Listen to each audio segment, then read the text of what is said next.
Well, where is the, all right. So good afternoon, and it's a good pleasure to have you all here and to our monthly webinar of the Social Solidarity Economy and the Commons Conference. Because of the COVID-19 pandemic, this year we decided to make it online in a series of webinars. First of all, I would like to thank our partners, Fundação Ciência e Tecnologia, the International Studies Center of ISCTE, Associação Monte Pio, CE3C, Faculdade de Ciências de Lisboa, EcoLis, and UFAL. And I am truly grateful for having these wonderful guests, and I am sure we will have a great session. Please, I would now like to invite, please, Jay Tompt, to introduce yourself in 1 minute. Could you do that for us, please, Jay? I'll do my best. Hi, everyone. I'm Jay Tompt, and I'm involved in something called the REconomy project, which some of you might know if you're familiar with the transition network and the transition towns movement.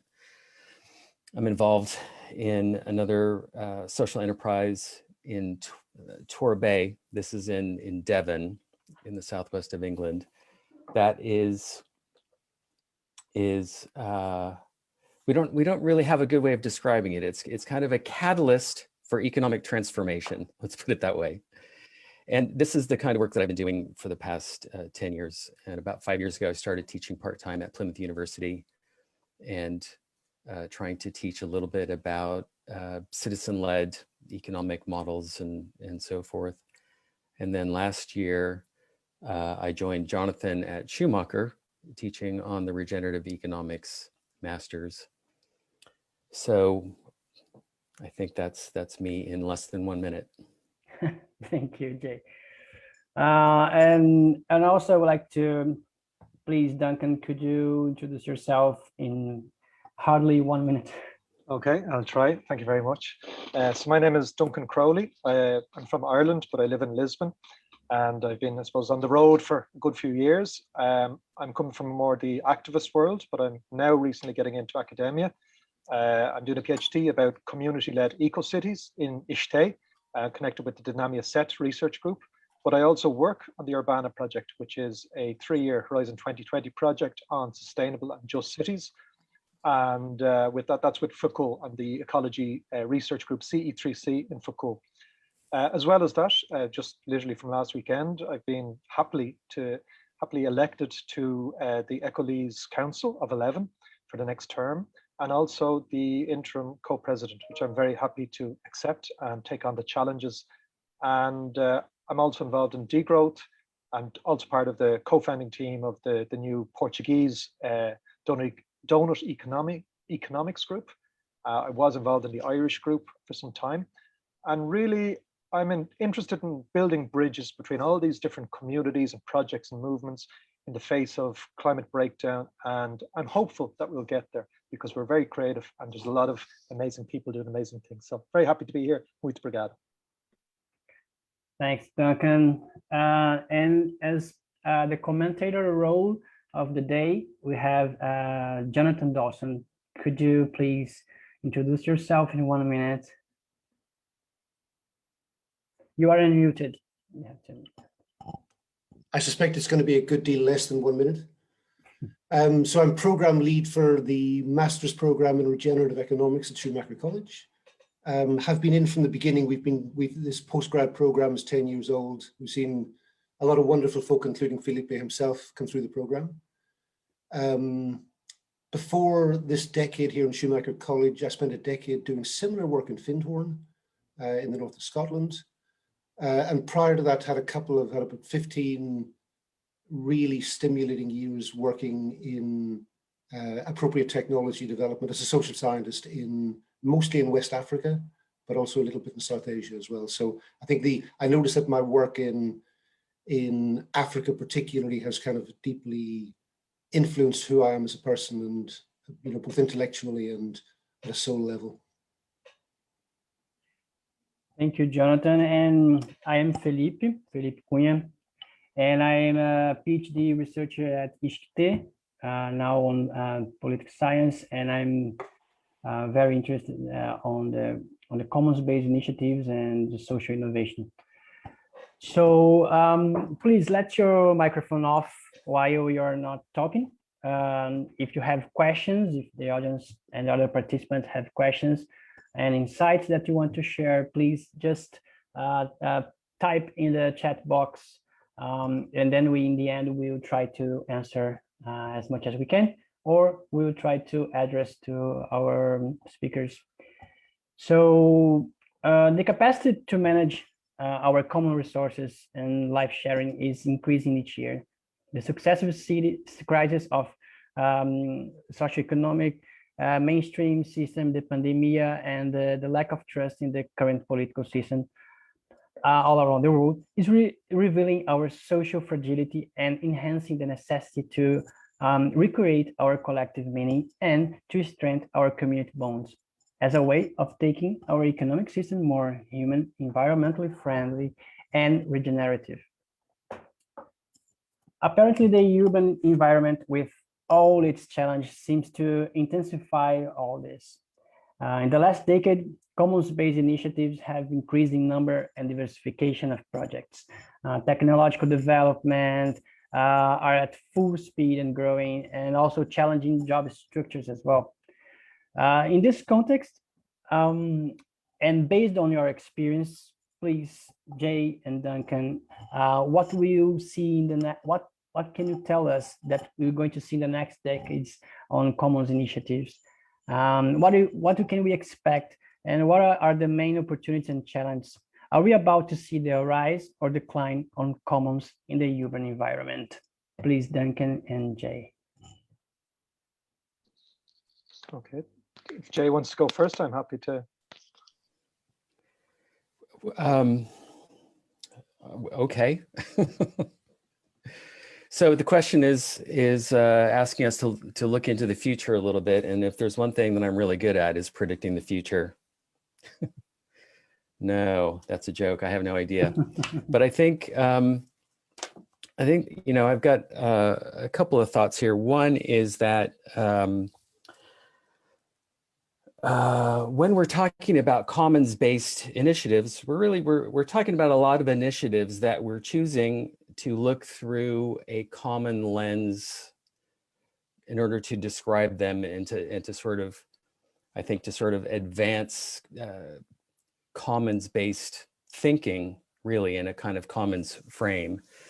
I think there are other frames to look at what's going on and to sort of interpret what's going on. But I would say what we're moving into is an era of all hands on deck. So we're not the only ones thinking about solutions. Everybody is, or at least more and more people are beginning to turn their attention toward, oh my God, we've got to start doing things differently. And so I think this is in part behind the rise in municipalist initiatives all over of various descriptions, whether it's urban commoning or whether it's new municipalism or community wealth building or donut or many other initiatives that are unnamed that don't ascribe to, say, an ideological affiliation or a theoretical affiliation. So people are becoming activated, and I think this is happening too at the citizen level. So I've been a part of the transition movement for a while. I sometimes question whether it's a movement or whether it's just a phenomenon of you know, a sort of network of amateur community development initiatives that are popping up all over.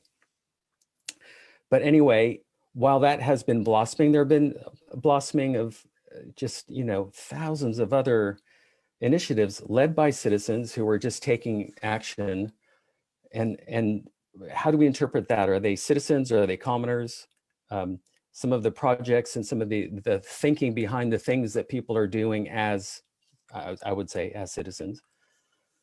You might interpret as being, you know, commoning sorts of activities because it's around collaborating for a common good, sometimes with regard to shared resources or resources that are held in common or resources that could be or should be held in common and so on.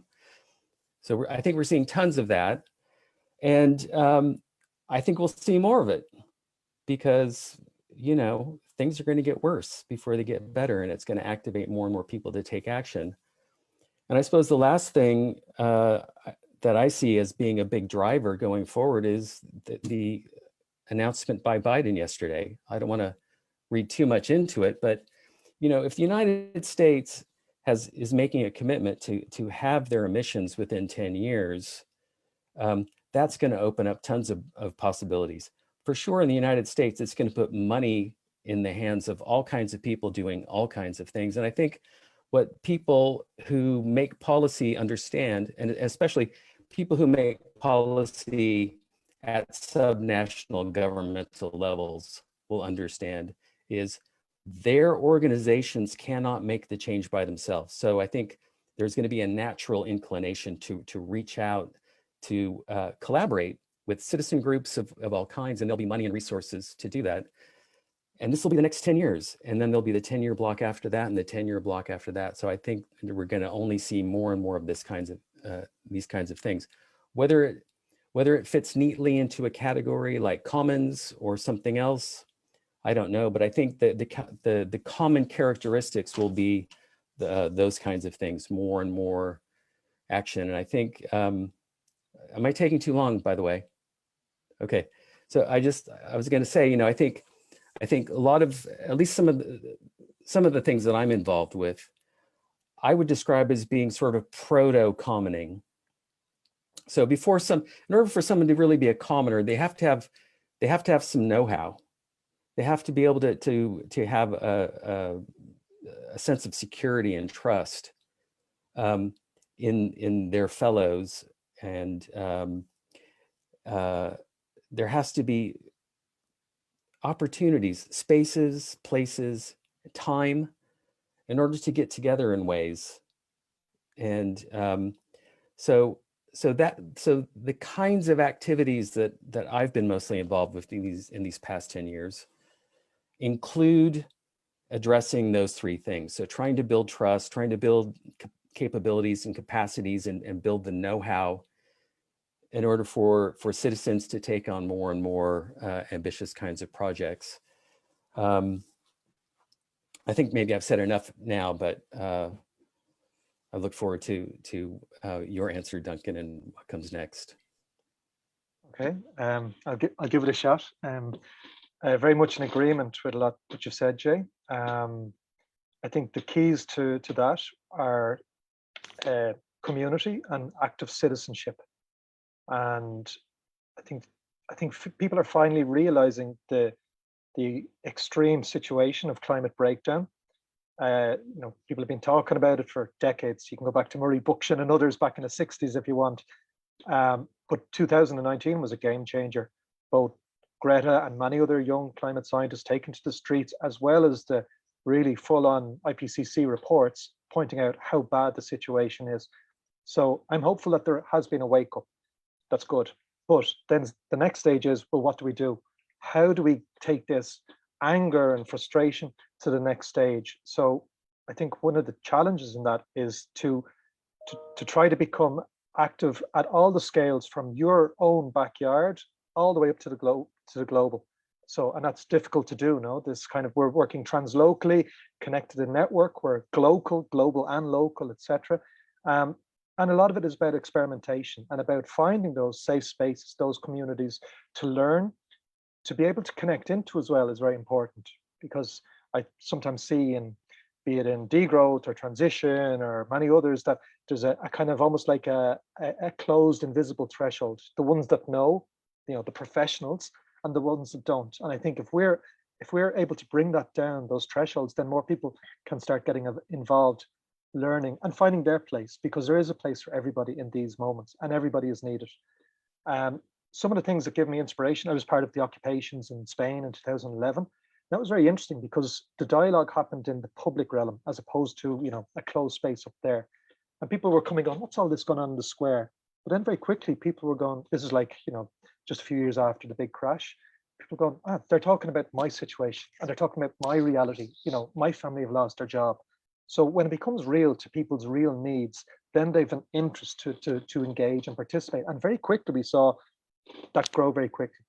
Then on a few years, 2015, we have the citizen-led movements, rather than going from the outside and being frustrated, actually stepping up and taking the power in those municipal wins in 8 cities in Spain.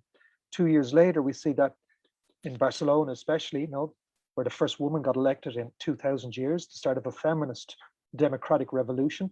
And Ada Colau saying, you know, we need to enable every city and every community to go down this pathway because finances is totally global. They can just go and do as they wish and, you know, rip out the resources and destroy. But we need to be able to rise up to that challenge and to work together to engage in that. So with Fearless Cities, that started to reach out, and now more and more of these municipalist initiatives are starting to happen. I think that's part of it.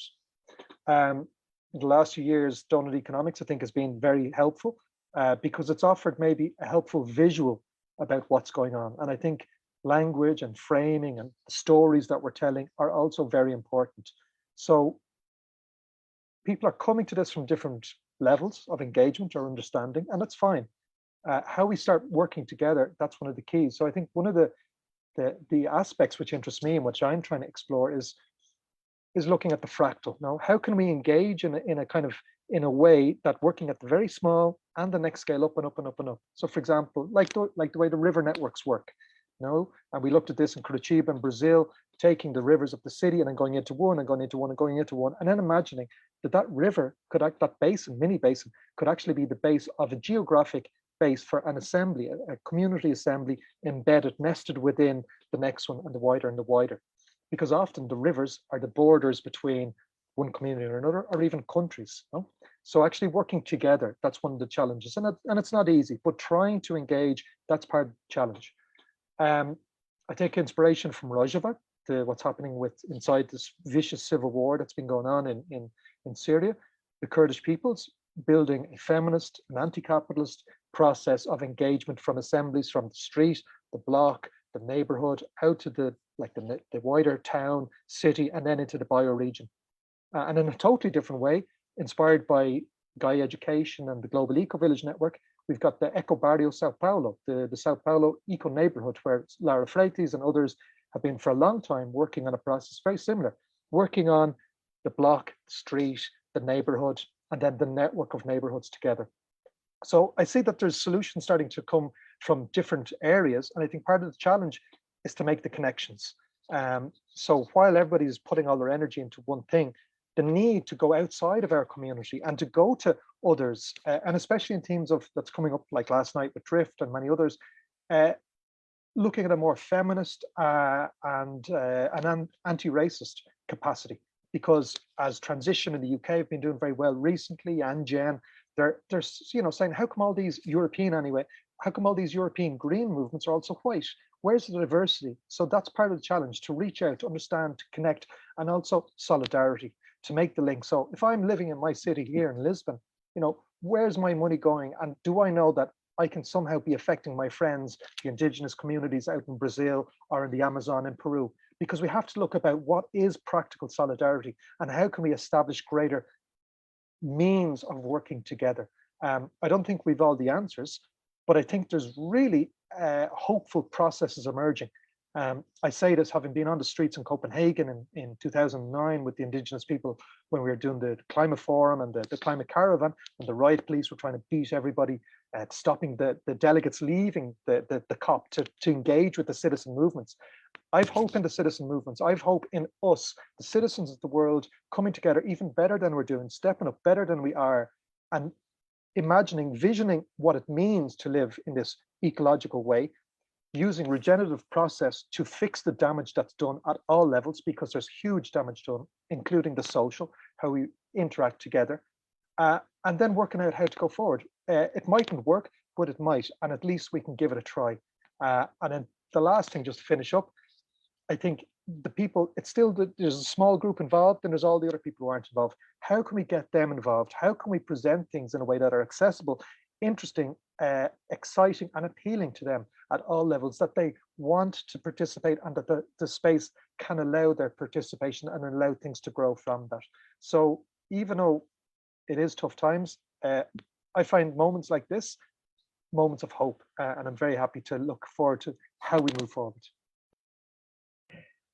Thank you, very insightful. Just two messages before we keep going. We had a message in the chat box here to the speakers, slow down a little bit, that might be too fast. And so, yeah, so maybe for non-English speakers. And also remember, everyone, that you can ask in the chat box, just typing, and then we try in the end to have these questions and to answer all. So I would like to Jay, do you want to complement, or I can pass to Jonathan, bring his comments? And you are on mute. Yeah. Okay, a couple of compliments. One is, sure. Well done, Duncan. I agreed with much of what you had to say there. I think you're absolutely right. Figuring out how to work together and how to bring the various streams together, because there are many streams, and there's always this kind of when this topic comes up, there's always this kind of conversation. Well, unity in diversity or strength in diversity, and yes, we need lots of different approaches. We do, as long as it's productive, as long as it's interesting, as long as it's being, if it's adding to the dialectic. But sometimes it's a little bit distracting. Like, should I stop what I'm doing and only do commenting, or should I stop what I'm doing and only do degrowth, or should I stop what I'm doing and only do donut now? And so, maybe this is a little bit kind of, nuanced here about movement building. I've never changed the world before, so I'm no expert in changing the world. But sometimes I see these things where it's, there's a little bit of a step forward, but maybe also a little bit of a step backward, or a little bit step sideways. Sometimes big personalities and well-branded initiatives can bring more people in, but sometimes they can keep more people out, or keep some people out. And I know we don't want to build a monolithic movement that's only one way. I really liked the way that Transformadora kind of framed the World Social Forum conference that happened last year. I think it was last year in Barcelona. It happened online in the end. And I think it was something along the lines of transformative economies. And I really like that, because it kind of put into perspective what we're all shooting for, which is transformation. And we might all have different ideas about what that means, but if we can sort of agree on some of the basics around transformation, then maybe we can begin to see more easily the complementarities without the ego and the other things that maybe can get in the way so much. That I think that also has implications when we're talking about building capacity. None of this stuff is going to work unless people know how to do it. And so, we can promote our movements all we want, but if we are not skilling up people, I mean, and some of it seems very sort of pedestrian and not so very important, like understanding how to facilitate a participatory event. That's maybe one of the most important things really we need to know how to do in terms of the kind of politics to empower transformative economic movements that we need right now. We're not to say that we have all the expertise here in Devon, but we've been running participatory kinds of events that are using open space technology or other methods to really good effect. They've consistently brought more people into the conversation, enlarged our networks into new domains, and launched new initiatives, even a bank. So anyway, those are just some thoughts that I have to just respond a little bit. Thank you. Yes, Jonathan, would you like to bring up your comments and provoke this session? Yeah, thanks, Felipe. So, and thanks also for the reminder about the speed of talking. Both Duncan and I are from Ireland, a country renowned for the speed of its delivery. So I'm really going to invite those who've got the camera on to just make this sign, just bring your hand down. If, as is highly likely, I will become so excited that the speed will increase. So Felipe has invited me to be a commentator, which means not so much giving a presentation as reflecting on what I've heard and offering some provocations. So I'm going to get to that point. Like, I'm going to finish this little spiel with a provocation to our two main speakers, but I want to provide some historical contextualization. It's something that for me, I always naturally do. It can be a very helpful way of locating this moment. I think it's very easy to inhabit a moment and to imagine that we are somehow stuck, that things aren't moving. And my conviction at the moment is we're moving really fast. And when we look back, particularly at this moment, we'll really be aware that we're in a moment of rapid transition. So, and for me, a way that I get there is through historical contextualization. So the personal anecdote is that when I was living and working in Africa in the 80s and 90s, this was a period that coincided exactly with the advent of structural adjustment of the Thatcher, Reagan, neoliberal revolutions, where Africa was really forced through a rapid process of privatization, liberalization, all the neoliberal free market economics, so-called free market economics that we've become very used to. It's often called the lost decade for development in Africa, devastating for African economies. But the thing about it that is relevant to this conversation is that those who are promoting the World Bank, International Monetary Fund liberalization line would point to governments and say they're really inefficient, and so we're making the system work much more efficiently. And those of us who were watching saw that for the most part, indeed, governments in Africa were inefficient and often pretty corrupt. But the thing is, there were only 2 points on the map that we had. One was market, one was state. And so this is the famous Tina, Margaret Thatcher's "There is no alternative." And we didn't have an alternative because the map really that we've negotiated through the 20th century has been socialist, more state, capitalist, more market. And so when the free marketeers pointed to the inefficiencies of the state, we just don't have a map. Now, what has happened in the meantime is there's at least one more pole in the map, which is the commons, which we simply had lost the language of. We'd lost sight of this, I think. So the commons, it's not new. It's like it's kind of, I think with the digital revolution in the global north, that it kind of helped with the rediscovery of the more land resource-based commons in the global south.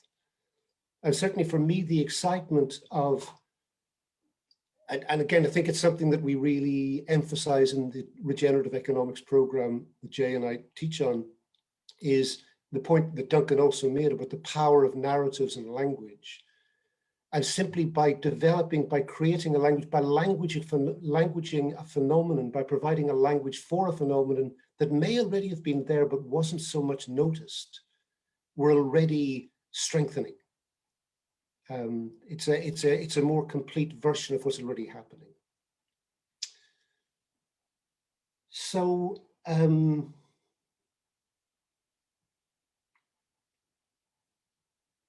I was reflecting while both of you were speaking on the work of Manfred Max Neef, a Chilean economist, who again was I think, a very important thinker in terms of helping us see beyond the capitalist-socialist dichotomy. So what he postulated that was so relevant, interesting and relevant, is that there are a number, he hypothesized that there are 9 core shared human needs, things at the level of subsistence, affection, participation. There are 9 of them.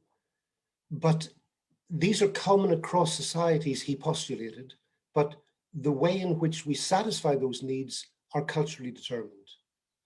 And in the North, we tend to satisfy these needs through consumerism. And I think the advertising industry has very cleverly identified ways of linking each of these basic human needs to a specific product or a specific range of products. And it seems to me that the most important, for current purposes, the most important of Max Neef's needs that is critically under met within the Northern capitalist communities, societies, is participation. And this, the idea that we are really pretty much passive consumers, disempowered from the political process. And it seems to me that this is where the power of the commons lies, is in reactivating citizen re-engagement, participation in the political process. Again, while you were speaking, while I was thinking of Manfred Max Neef, I was also thinking of a wonderful author who I recommend to you, a journalist called Rebecca Solnit. She wrote a wonderful book called A Paradise Built in Hell, where she describes 6 major catastrophes over the last 100 years. Some at the beginning of the 20th century, like the San Francisco earthquake in 1906 it might have been, right through to Katrina, Sandy, Haiti. And her core story is that in each of these 6 cases, the immediate response from the surrounding community was one of overwhelming generosity and solidarity. And that it was only at the point when the security forces who came in with the story that people will be tearing each other apart, it was at the point when they arrived that things started getting ugly. But until that point, the predominant response had been one of solidarity and engagement. And in fact, there've been there was a blackout in New York some years back. And I had a friend from New York who lived through that period. And she said there was mourning when the lights came back on again. Because what had actually happened was that for, I think it was a 10-day period or so, people were opening their homes and cooking for people, providing a bed for people who found themselves away from home. And that the general feeling of generosity and reciprocity that was happening was overwhelming almost. So it seems to me that unfortunately, I think that the only reasonable way to interpret the future that's coming towards us is one in which there will be a lot of trauma and crisis. And I think that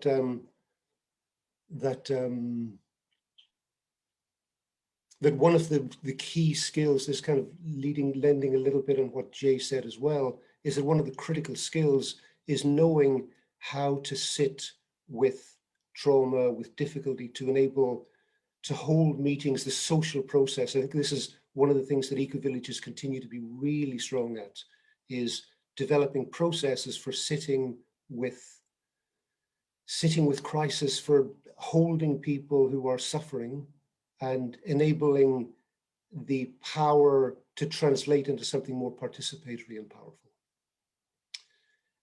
One final piece of historical contextualization before I move towards a provocation for Duncan and Jay is, it's really interesting that the late lamented David Graeber and other thinkers, including Paul Mason, an English economist, are really clear that in their minds, the year 2011 will go down as one of the great turning points in human history, like in line with 1848 and the Paris Commune and other great moments of popular mobilization. So their reading of history leads them to believe that actually we will look back in 2011, even though it may look as something of a failure at the moment, as being a year of enormous, where the seeds were planted, that will flourish into something really quite special. So my provocation is this. is that if we recognize that we are in fact living in a moment of great transition where so many new possibilities are emerging, and if we assume that these will flourish into something distinctively different in terms of the quality of engagement and the whole reanimation of democracy. So let's work from that assumption that we look back from 2030 and we look back on a decade of rapid transformation, including the reanimation of democracy. From that perspective in 2030, what should we be doing now to lubricate that process to make it more likely that by 2030 it will be the new normal?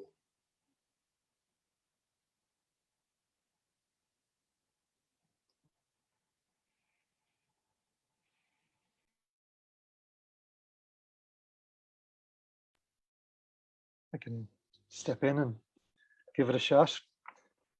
Firstly, apologies to people for speaking quickly. Yeah, first of all, very much in agreement with all of that. There's a lot there to come to your provocation. I think hope is one of the first things, the vision that we will get there. And what there means, it's different things for different people. We're not all the same. We all come from different worlds, we have different perspectives, etc. But we learn to work together and we learn to engage together.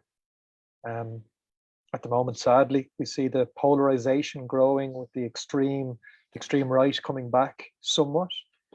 But I think the key is listening, which is a key of this, the Fearless Cities movement, the listening, allowing communities to come together, to listen, to hear those traumas, to, Jay, exactly what you said, to be able to hold a space, to have a process that works, to engage with people, to learn together, work together, understand the traumas, and from that, develop together a collective vision of where we're trying to go. And then trying to put it into practice and trying to see what are the bits that we need to make it happen.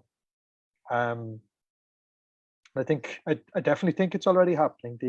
As I said, like from that Fearless Cities, the Cities for Change network in Amsterdam, they're inviting people to participate in such an experiment in May, and I think experimentation is part of it, right? To go with the idea that we don't know how to do it all. We have an idea where we're trying to get to, but we're going to try, and we're going to try to engage with as many people and invite them to participate with us in this experiment. So again, that idea of reaching out of our comfort zone, going to other places and trying to understand how whatever our movement is can support others' movements and understand their needs and their realities. And the more we kind of crisscross between each other, the more rich and diverse this viewpoint is. In terms of where it's going to, and coming back to some of the earlier questions of the Commons, I think a lot of it, as I said earlier, is to do with solidarity as well. In the regenerative world, I think this idea of waking up to really remember or reconnect with place, that's a big part of it. Even for people who've on the road and their peoples have moved all over the world for a long time through migration, but to connect with place is a deep thing, and this includes at the spiritual level as well. I'm not talking about gods or different religious viewpoints about what is, but I find a lot of strength in some of the peoples of in Latin America especially, but not only, because they've still got those connections with our place, which is our home, our earth, where all these wonderful resources stem from the waters, the trees, the fruits, etc., etc. They've never lost that connection, and us in our modern world, we have. Things have changed. We've benefited in certain ways, but it's tragic that we've lost our connection with our home. And as we engage with these peoples through support, we also start to share stories again. And I think part of that is the reconnection. So me, as an urban dweller here outside Lisbon, I can start connecting with my little stream, which is a commons, which is a no-go area, which is people throwing rubbish, which is not loved. but it's actually the base of why this community is right here. And if we can allow that to grow and unite people together at the local level to start caring for that place, that leads to caring for each other, understanding each other. I'm a migrant here. And then that grows into something continually more and more beautiful as we understand we face these crises because the crises are coming, and we work together in and trying to work out what it means for us to create something that makes sense for us in our locality. So yeah, and for me, that all is political. Political is not just the vote every 4 years. It's your day-to-day, where you're putting your money, where you're supporting, how you're exchanging, and creating, co-creating this vision of a better world. So that's my 2 cents.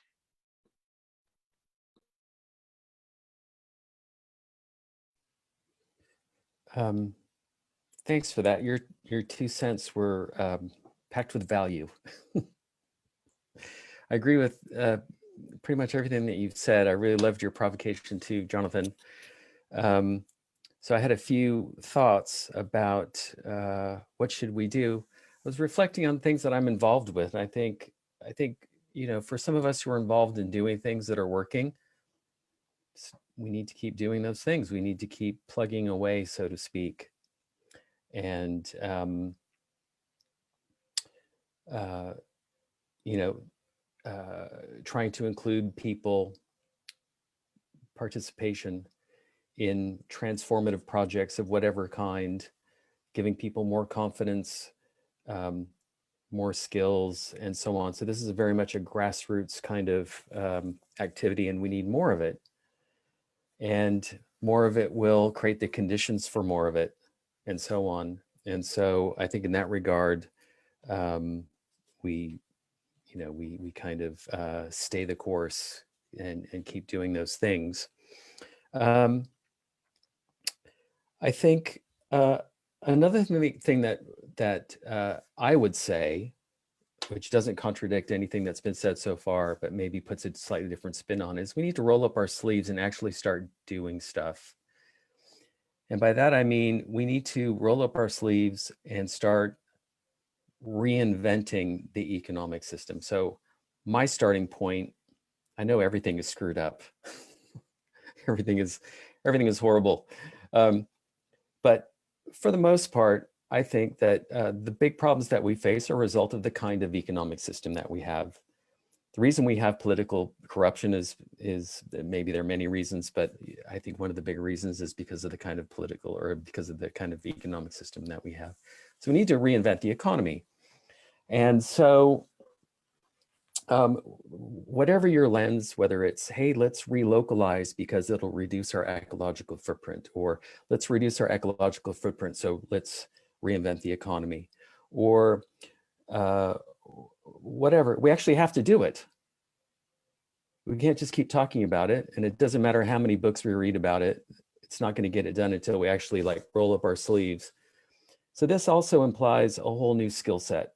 So how do we, if we want to do commons projects, that's a model. How do we implement that model? It's an act of entrepreneurship. Okay, we may not like that word, so let's reinvent the meaning of the word. What kind of entrepreneurs do we need now? Well, we need the ones that are fit for this time.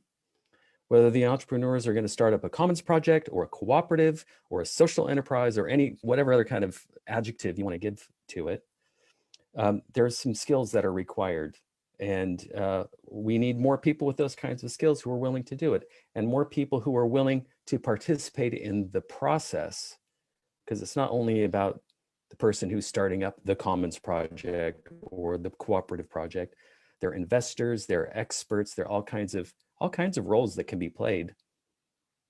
So we need more of that. And so how do we get there? I don't know. I think, you know, it comes back to that, well, keep plugging away, keep trying the things that work, knocking on the doors to see who opens up and what kind of new possibilities emerge. You mentioned hope, and this is a conversation that Jonathan and I have very often. What gives me hope is a little bit of understanding of complexity and how networks work, and the adjacent possible. So by meeting new people, creating new networks, creating we create new opportunities and new horizons with new opportunities before us that we can walk through. And this also implies another way of working around building networks. And one of the things that really was important for me in my own development in doing this kind of work was The Strength of Weak Ties by Mark Grenovetter, who's written a lot of really good stuff around networks and how we are enmeshed in networks of relationships. And having some understanding of that helps us to navigate those relationships and intentionally move into new networks. And if we're doing that, then we can spread innovation and we can spread know-how and so on. So I think some of that kind of thinking and doing is an important part of this process. I think we need to get rid of political parties, or, at least really, look at what's happened in Barcelona and citizen platforms, and we need more of that kind of thing. And we have a little movement here in this country called Flat Pack Democracy, which is trying to do that. So I think that kind of thing is an important part of the process. And I suppose you mentioned I think polarization, and I think that is a real problem. And a lot of the research points to some of the causes being a result of globalization and people being left behind and so on. There's maybe a little bit more to it there, but I think we really need to put some effort into bridging those divides. And I think part of that bridging comes back to what I was saying a minute ago with citizen-led economic development in places, and including lots of people in a project that can create new opportunities and new possibilities, especially ones that have dignity. So dignity is worth more than money in many cases. And then the last thing to say, I guess, is, to my way of thinking, this project is about producing the new human being. And I've been holding this since my undergraduate days. Plato's Republic talked about the philosopher king. We need philosopher citizens. So how can we, if we have this in the backs of our minds as we're moving forward, how can we begin to produce the new kind of human being that has the capacity and the sort of self-sovereignty to be able to step fully into that role of being a citizen and everything that means? That's a very utopian long-term project, but I think these are some of the things that will help us to get to a good place by 2030.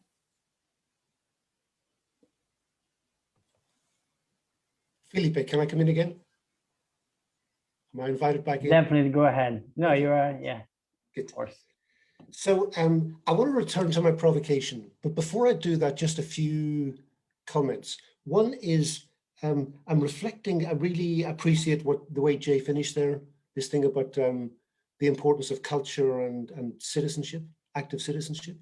It always struck me that the priest, the Jesuit with the impossibly long name who helped to create the Mondragon Cooperative Group, he always considered Mondragon to be effectively an educational program that happened to have an economic wing. I love that.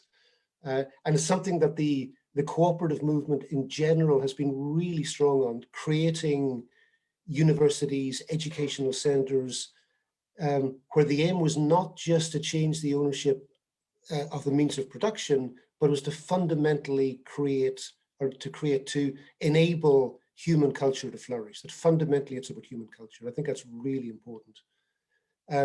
It makes me think as well that there was a period, there still is a period, this is still active, where people are thinking about what is the new story, recognizing that the old story, this was all the way back to the theologian Thomas Berry, where he said we're living in a period between stories, and this is what is so confusing, that the old story no longer makes sense, but the new story is yet to emerge. And there was a period where it felt like I was sitting in rooms with mostly men who were trying to, what is the new story, and trying to conceptualize what the new story was, to work it out. And my feeling at that stage was, living and moving in eco-villages, was that actually, when the shit hits the fan, do I want to be surrounded by people who have conceptually worked out the new story, or by people who have embodied the experience of doing it differently. And so it seems to me that our community supported agriculture programs and our renewable energy projects and our street markets and so on and so forth are at least as much about giving people an embodied experience of a different form of social organization, which we call commons, as it is about the provisioning of particular needs. But I want to come back to the provocation, because to be thinking on a strategic level. So we look back in 2008 as being a missed opportunity. So the crash came, the weaknesses of neoliberal market-based capitalism became totally exposed, and what changed? Not very much, because for a number of reasons, including that we had not sufficiently prepared for the inevitable crashes and crises that come. So I want to return to my provocation, is to project ourselves to 2030 and pen ourselves a postcard. And the postcard is talking from the future selves who have experienced a transition which has included a reanimation of popular democracy and democratization of the economic process, and providing advice to our younger selves living in 2021 as to what could be the key strategic fields of engagement that we could be engaged in to ensure that we don't miss the opportunity next time around.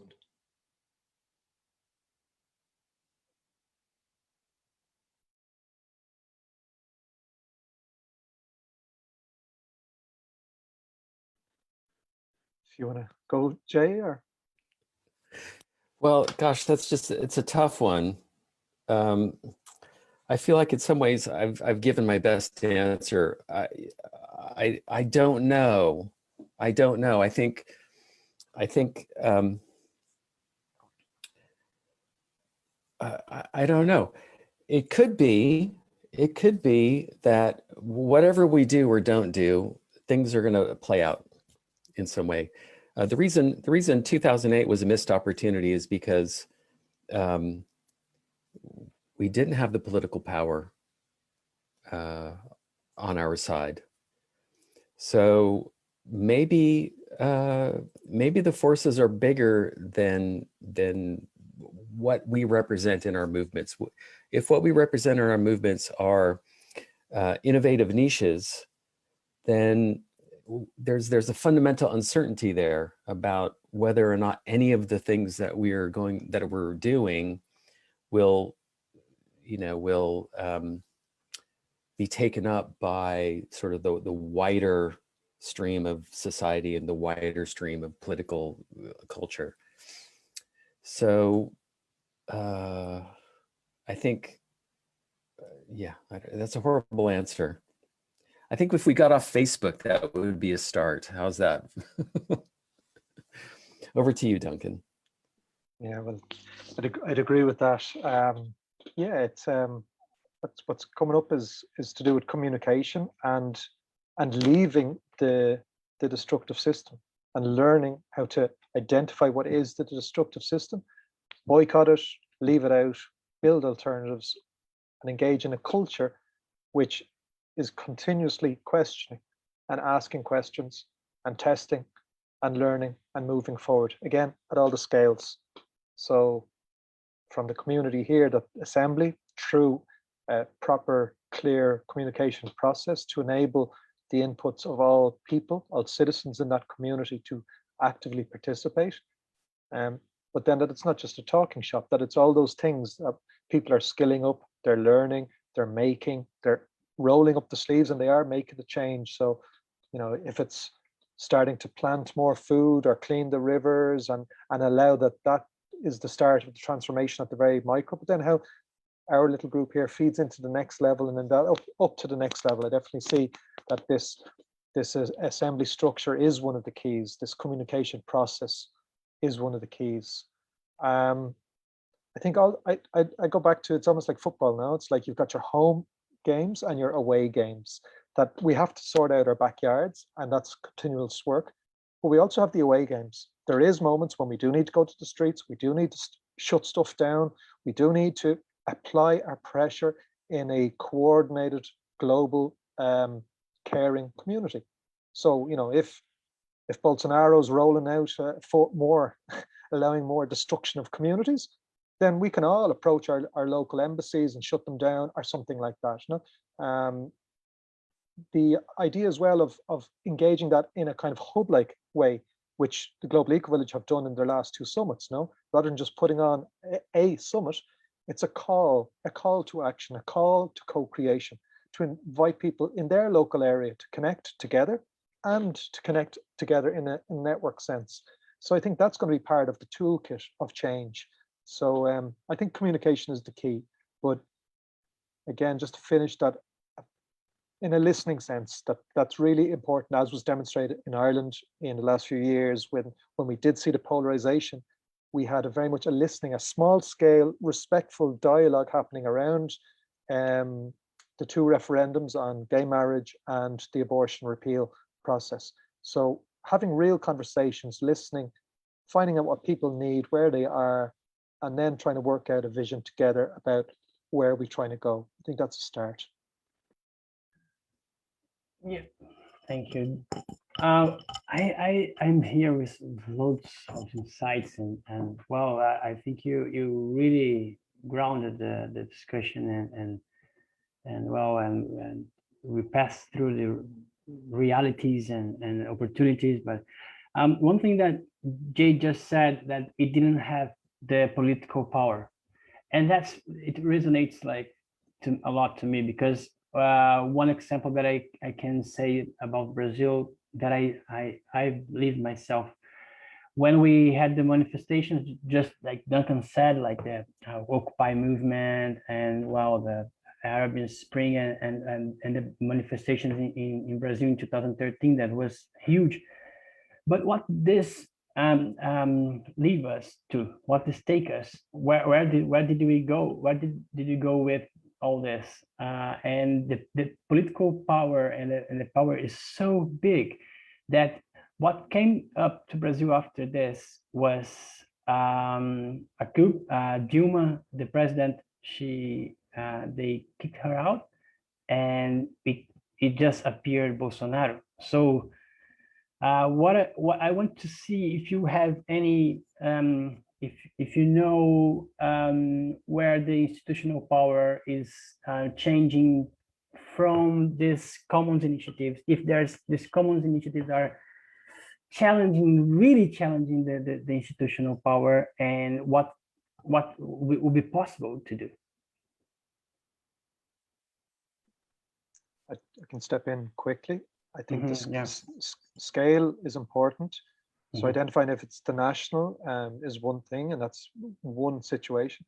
I'm interested in the more micro, like the municipalist solutions that when I lived in Curitiba, we were part of a horizontal process with a guy, Gora, a co-created process of engaged citizens working in different GTs, working groups on different areas, coming up with proposals of change, and then affecting that change little by little.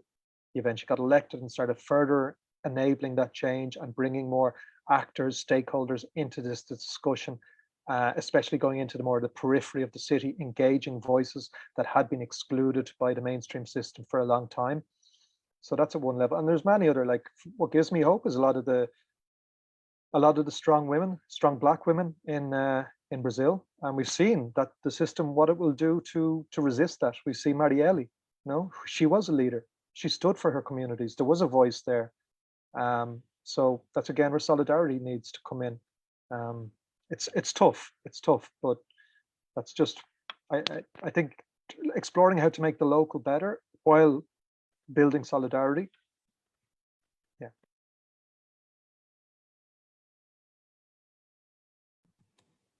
I can offer something, Felipe. Jay, did you want to come in?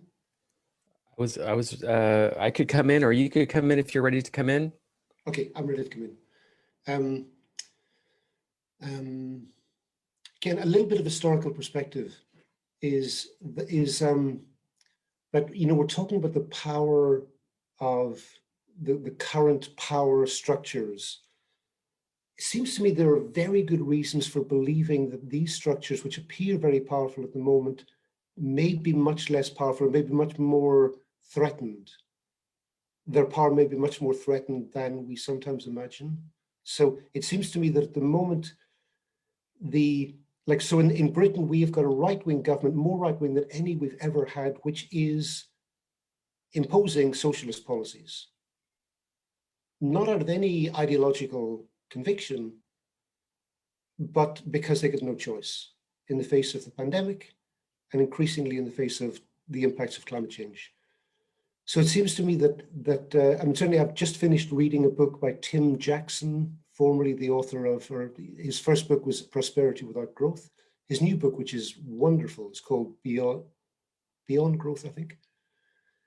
And he's making a very strong case that actually our government, that we are already in the last days of capitalism, not as a result of an ideological battle, but rather because the capacity to continue to generate surplus in a capitalist market is so constrained by the crises associated with pandemics and climate change that governments will have no choice but to reorient policy towards looking after and protecting their people rather than generating ongoing economic growth.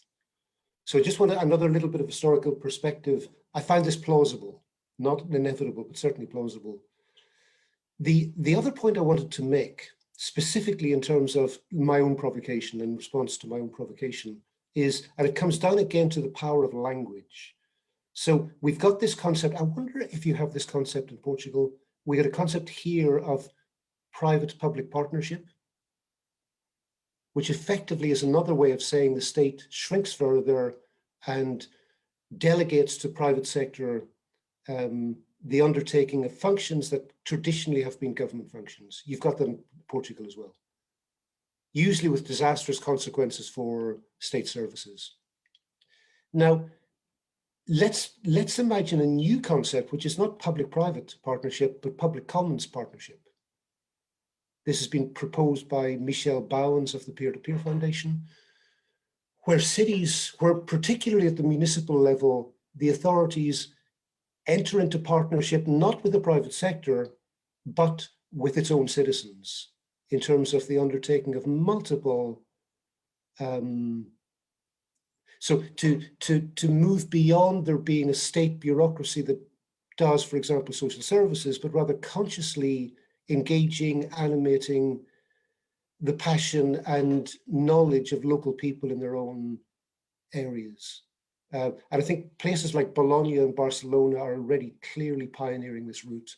But simply, again, having the concept of public commons partnership opens a new area of the map that will make it easier to present precedent to people in municipalities that this is an alternative route to the delivery of services. Again, I think that playing with the language, like putting a language to a part of the map to make it more recognizable, is a key bit of the transition.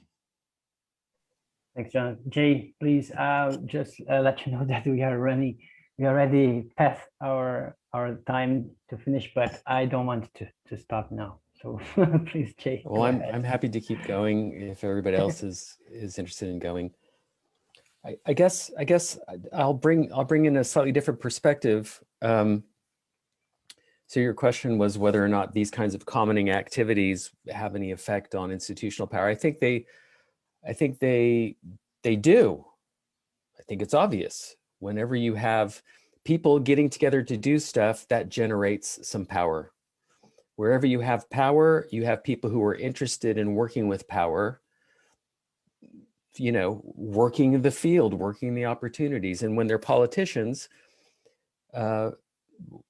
if the power is strong enough, they join that power base. They join those coalitions. Everybody wants to, every politician, you know, wants to be seen to be out in front of the parade, right? So if people are doing things in a place, if collaboration and participation rises, surely that will change the logic of those who are in power. Now, it may be that they don't have a lot of leeway to change. So if you're in a country where the municipal government, for example, has a fair amount of autonomy, then great. Things can happen maybe more easily than, say, in a place like the United Kingdom, where the government is highly centralized. But even here, where local government is very, very constrained, we're seeing changes on the ground. They're subtle, but you know, where there's a will, there's a way. So within local government, people can get things done in different ways, simply by innovating, by being clever, by bending the rules. And so I think those things happen. Whether or not this leads to other things, I don't know. We're in a complex adaptive system. It's impossible to see the whole system. It's impossible to see where our little interventions might lead. The other thing I would say is that doing stuff creates the story. You can tell stories about nothing. These are utopian stories, things that are not yet, and they can have some influence. You can also tell stories about actual things that are happening, and these carry a different kind of weight. And then there are the stories that are implicit from the tangible interactions with things that are happening. So when things are happening in your own backyard, as you were saying, Duncan, that there are all kinds of information and communication that comes from those new realities that are on the ground. And I think, therefore, that the more we do things, the more possibilities there are for institutional change. And the last thing I'll say is that the writing is on the wall. It's all hands on deck. And so whether or not these are the last days of capitalism or not, I tend to think not, that in the boardrooms of the most powerful corporations, they're having conversations that, like we're having right now, very similar, because they're smart people, they're educated, and they see that change needs to happen. And it may take a while, but there's institutional changing there too. And I think, after all, corporations are very, very powerful. And so whether I don't know whether that's a hopeful thing to say or a not hopeful thing to say, but I think there is some possibility there as well for positive change. Maybe. Yeah. Well, yeah, Felipe, Duncan, yeah, go ahead. could I just return very quickly to that? Because if we remember the legal structures and the origins of corporations, where it's come from, and that story, I think the new story from 2017 is a game changer, from the Wangani Maori tribe in New Zealand, and again in Commons. After 150 years of a legal battle against the crown, the law, the state, finally they got the rights of their river, the entire river. And they say, from the mountain to the sea, I am the river and the river is me. Now they're an indigenous community still with connection to place, their river basin. But that brought about a law change. And if we are smart enough to use the law for our needs, I think that's something to explore. Ecuador are looking at it, India have looked at it, and others, Bolivia as well, the Pachamama. And I think that's somewhere we could go. How can we take this new legal key and apply it to our modern contemporary world in a way that respects the commons and allows for this new system to emerge and leave the old one behind, like what Bucky Fuller talked about. The old one just becomes obsolete because it doesn't work anymore. And I think this could be a pathway for that change. Yeah, definitely. I think we have to play in these gray areas of the legal realm. It's really smart. So unfortunately, I have to stop, and just to yes, I would. Can I just a micro, Sure. just one which is that we have a wonderful master's program here at Schumacher College called Regenerative Economics, with a central role for the commons. We need students. If we don't have students, there's no program. So we're really encouraging you, if you know of friends who want to dive into this material more deeply over a year, please do visit the Schumacher College website. Thanks, Jay. He's just put it up. Regenerative economics, it's really important we keep this program running. And I really, really, really, really highly recommend the master's programs that I've attended. So, yep. Just check the website. You're gonna see that is great. Yeah, I can't say in words how wonderful is this master's program. Unfortunately, I do have to finish our conversation. If you really want to say anything just type in the chat box. I will try to bring to the participants, to the speakers, and then bring back to you by email. If Duncan, Jonathan, Jay don't mind, I will try to do that by email afterwards. We have a limited time, and I need to get my kids into school, so I have to go as well. All right, thank you very much. As I just want to, please, if you, the three of you, if you want to give just the last message, like one tweet, like one sentence, if you just want to bring that to us. Well, just to say, thanks. Yeah, solidarity, commons, the common good, working together for a better world. This is what it's all about. And thanks for curating this wonderful event, Felipe. Nice to meet you, Duncan. Thanks, Jonathan, and everybody. I totally echo that. Much thanks. I hope we have more time to get to know each other more.